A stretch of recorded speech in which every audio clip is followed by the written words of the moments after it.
Hello, everybody, and welcome to Chanuka Sparks. My name is Olivia Friedman. When you were in Jewish day school or Hebrew school, you probably learned the story of Hanukkah, and what you likely learned was that there was an oppressive group who said that Shabbat was forbidden and keeping kosher was forbidden, and along came the Maccabees to fight for our rights. And while this is true, there's an added layer to the story. And this added layer has to do with the right and the role of women. So one of the questions is, why do women light a Hanukkah menorah?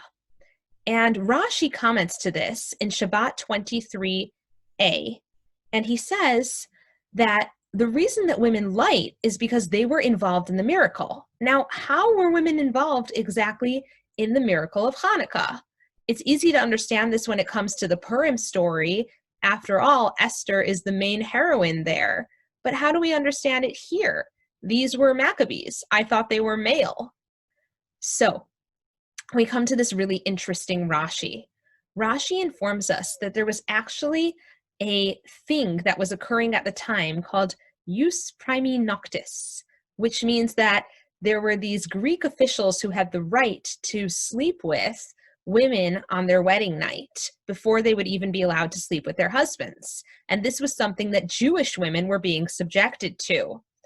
And there's a fascinating midrash, and this midrash appears in the Midrash Maaseh Chanukah, and it refers to Matisyahu's daughter, Matisyahu the Maccabee, and it is the daughter's wedding feast, and there she is at the banquet with her husband and so on, and at that moment she gets up, she tears her dress, and she makes a scene.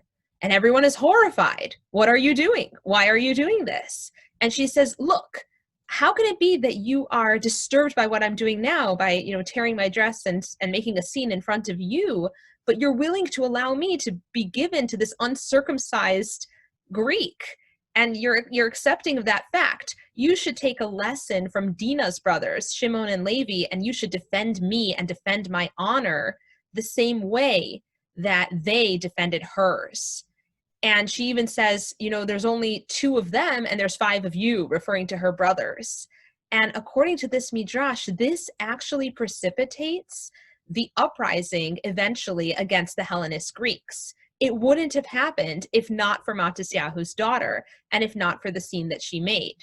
Therefore, when we think about Hanukkah and when we think about the rebellion, the revolt, the uprising, and so on, it's important to recognize that, at least according to this perspective and this midrash, women were integral to the story. There wouldn't have been a need, or there wouldn't have been an impetus, a catalyst for anyone to get involved, for the Maccabees to get involved, if not for Matisyahu's daughter. So that's a new take, and hopefully a different take on the Hanukkah story, and something to spark your learning.